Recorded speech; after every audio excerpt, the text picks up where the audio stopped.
Alright, time for another video. I suppose we gotta cut through some of the mess that's now running rampant on the internet. All of a sudden everyone's saying Red Bull are cheating. Was this the asymmetric braking system and all of that? What did they do? They did something similar to McLaren and their, what was it? The third pedal in the car. Was that during the 98 or 99 Australian Grand Prix? Somewhere there. But they've done something similar to that.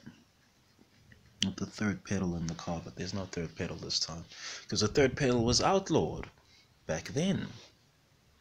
But asymmetric braking was not outlawed, not specifically. So I'm having difficulty saying Red Bull are cheating on this one. Yes, I understand it's now been amended in the rule books and all of that, so they can't do it going forward. But that doesn't necessarily amount to cheating. That just means they found a loophole and then executed on it. So that's not cheating to me. And I actually consider it irresponsible that people are crowing about cheating this way and that way. How come people aren't applying all of this language and rigor to the whole budget cap breach? That's of much more. You see, Red Bull can even take the time to develop this whole asymmetric braking system because of the budget cap breach. Because of that. But the asymmetric braking is not cheating until they've amended it, and they have amended the whole thing in the rulebook now. But it wasn't cheating until they did that. Just like when Renault were using the mass dampener, it wasn't cheating until, until after the amendment is made. Then if they're still doing it after that, then it's cheating. Just like when Mercedes were, what's this, the engine modes thing.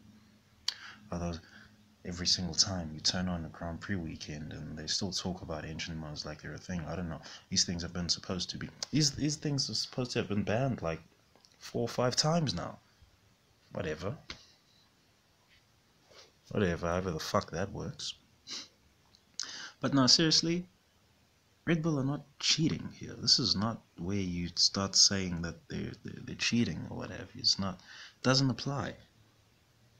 It really doesn't apply. All they did was found a loophole, executed on it, and of course executing on that loophole came with the demands of a whole, you've got to be really technically sound to actually execute on that loophole. But they can't do it anymore. Do I attach this to the car falling off now? No, I don't. I really don't. It fell off before. Here's the thing with the whole Red Bull falling off now and all of this shit, right? I still believe the Red Bull cars are the fastest on the grid. What do I believe is happening with the Red Bull falling off? Well, one, Adrian Newey is doing the hands-off thing, or is he doing the hands-off thing? Who knows?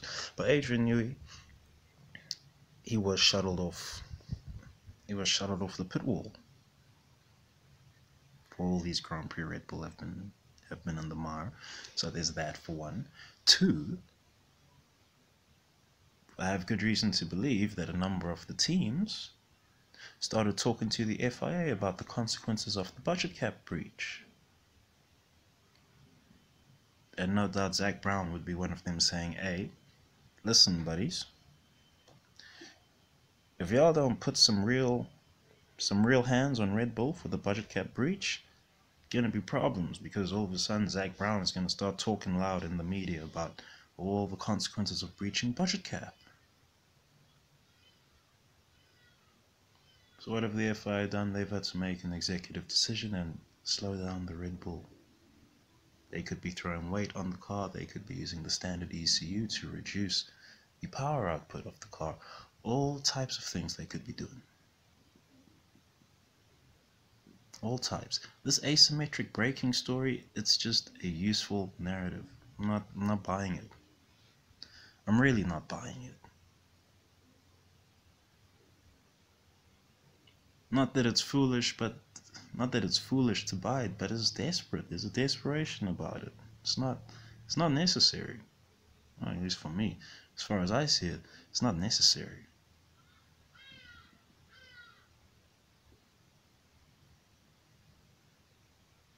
It's not necessary to now all of a sudden start saying videos everywhere. Oh, Red Bull cheating. Oh, blah, blah, blah, blah. Yeah, Red Bull cheated back in 2021 and really mattered in 2021.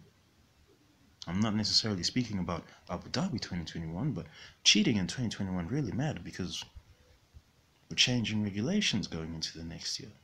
And I've spoken about this extensively on the channel about how they have more money to develop the car for the new regulations and all the cascading ramifications of that. Spoken about it extensively. If they did have this asymmetric braking system, then like I said earlier in the video, the only reason they can even develop that is because, well, they don't have to develop other key aspects of the car. They might as well do something fruity.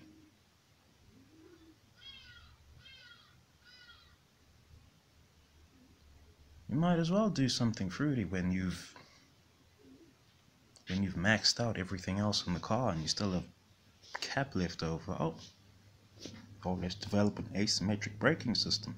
Oh, you're only going to have cap left over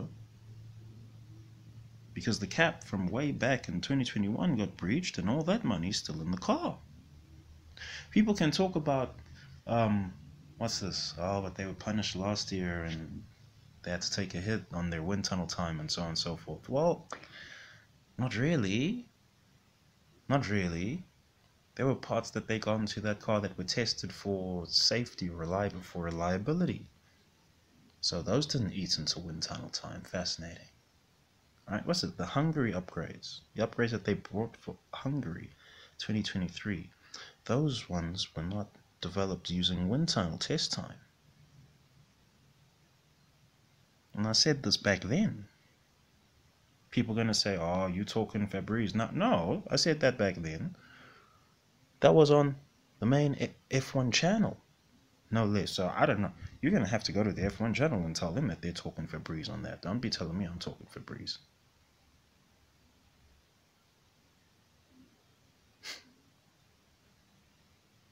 Man, I can't believe. Although there is something interesting about the whole webosphere all of a sudden going gaga about Red Bull cheating. There is something interesting there, and it's that, well, they could only have been that good by cheating.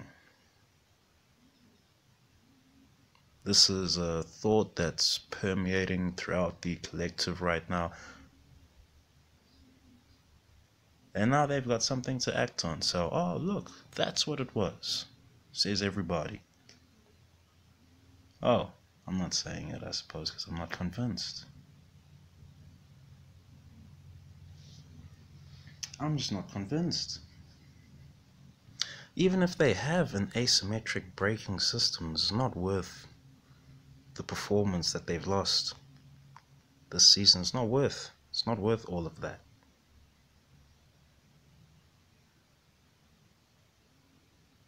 Genuinely. Now, of course, it's much more translatable to performance than, I don't know, the DAS system, for instance. It's much more translatable to performance than something like that. But still, it's not worth all the time that they've lost. It's not worth that. So you see, something's not adding up over there. But I suppose this is going to be useful for people. It's going to be useful for people who are, one, desperate for Red Bull to be shown some manners somehow. It's going to be useful for, two, people who want to get some people who want to reach out to the Red Bull anti-fans on the YouTubes. So all of a sudden, anyone who's saying, oh, look, Red Bull are cheating, anyone who wants Red Bull to fail after the whole kerfuffles that they've been involved with, I'm going to click. Give them the views, give them the watch time, give them that YouTube money. That's how it goes. That's how it goes. But this thing, at the end of the day, this whole braking system thing, the amendments and the rules and all of that,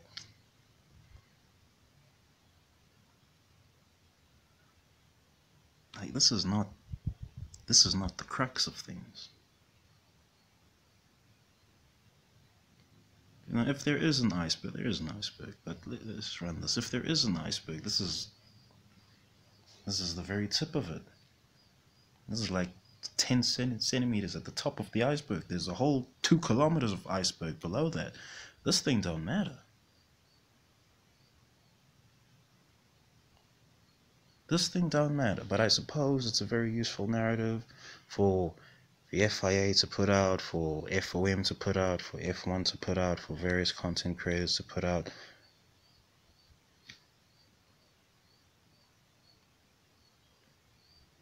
Because now it wraps it up in a neat little bow that, oh, this is why Red Bull are losing performance. Not really. Not really. There's a lot of other reasons Red Bull are losing performance. And this amendment in the rules is only going live like during this break. During this break from F1, that's when the amendment went live, so it shouldn't have affected any of their previous Grand Prix. Now sure, we could run it that the FIA told them, oh, stop using that asymmetric braking system. When did they fall off? Or whichever Grand Prix they fall off. We could have said stop using that thing.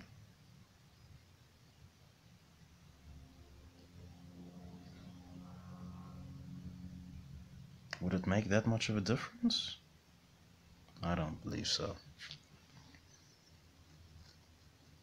I really don't believe so. But anyway, I suppose people will be happy because Newey's done it again.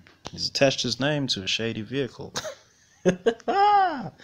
Oh bad, he just keeps getting himself in these types of messes. But anyway, it wasn't illegal when the system was first made. And that aside, I don't believe Newey. You see, they've been saying Newey's not had a hand in current cars, so what, all of a sudden now the Red Bull cars are cheat? Oh, Newey did it. The Red Bull have been saying he's not involved. So I can't say it was Newey. There's a madness. That's a madness. But I suppose that's part of the scheme right now. You got to drive the whole F1 viewing audience mad with the various bits of information, misinformation, and disinformation here, there, and everywhere. Anyway, that should be the video. Thanks for watching. Thanks for listening. Peace.